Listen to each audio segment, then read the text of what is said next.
Hello, awesome people. I hope you're having a great day today. Today we're taking a look at the 17-page short story called Trapped in the Sea of Stars. It's the next short story in this third volume of the collected works in the Lankhmar series of Gray Mouser and Fafhrd, the two thieves that are set in the world of Nelon by Fritz Leiber. I'll link you to it in the comments below, so let's go ahead and get this thing started. This series has a lot of stuff in it. It's won a lot of Hugo Awards. It was started in 1939 in a short story called Two Sought Adventure, and that was published in 1939, and it's been published very, very extensively since then, and it's one of the most influential fantasy works in modern fantasy. So if you're reading modern fantasy, you have read the influence of this. He was published consecutively in every decade, starting in the 30s until he died in the 90s in 1992. And again, the name of my channel, The Worst Thing About New Books, is a quote by a French philosopher named Jacques Joubert, who said that the worst thing about new books was that they kept us from reading the old ones. So in this case, reading an older guy who's published a long time ago in all three genres that this channel covers is pretty fun. And so that's why one of the passions of my project. That's one of the reasons why we're doing a deep dive into Fritz Leiber. So let's go ahead and get started with Trapped in the Sea of Stars with you folks. So this is a 17-page short story. I wrote it last night, about 34 minutes. It was pretty fun. Knocked it out pretty quickly for you folks. It was the second time I read it, although I don't remember reading it.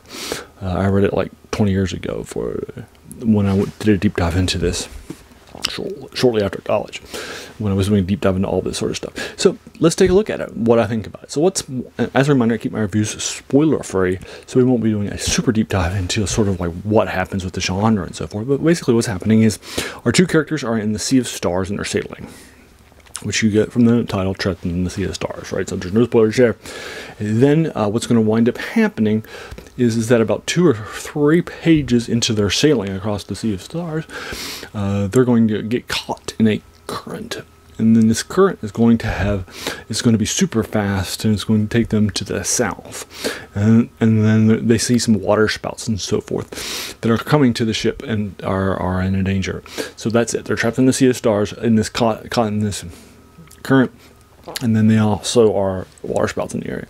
So then what's going to happen for the next 14 pages of the last 17 pages is just conversations between Gray Mouser and Fafhrd as to the nature of the world, and they'll see more and more things that are coming out. And then that's it. That's the short story. It's just conversations about the nature of the world and what actually it ends up being.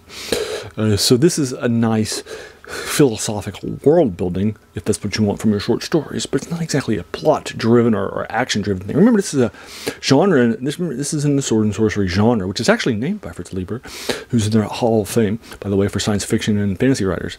This is a sword and sorcery genre, right? And this one and the previous one actually don't have any combat in them, which is weird for the sword and sorcery genre. Although Fritz Leiber, I wouldn't say he's good at combats. Combats will typically start and end in the same paragraph. They're pretty quick. So I wouldn't say he's exactly good at combat. Seems like, say, R.A. Salvatore, who's known for it. But anyway.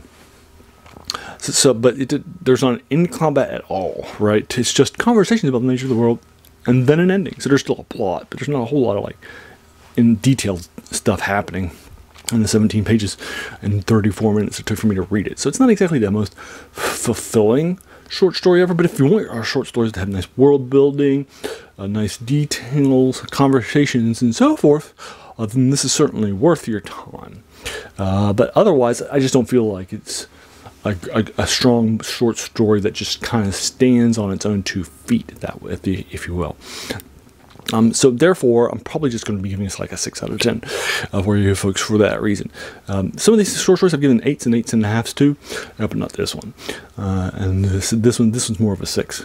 It's not the most impressive short story I've ever read by far, although it's still well written and the conversations are fun.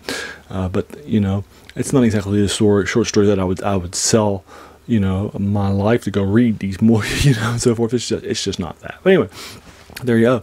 I mentioned earlier how influential Fritz Leiber was, so let's take a look at that. This series in particular created the thieves of Gray Mouser and Fafhrd a long time ago, long before modern conventions of what thieves look like. And now modern thieves look like the Fafhrd and Gray Mouser, what they're doing.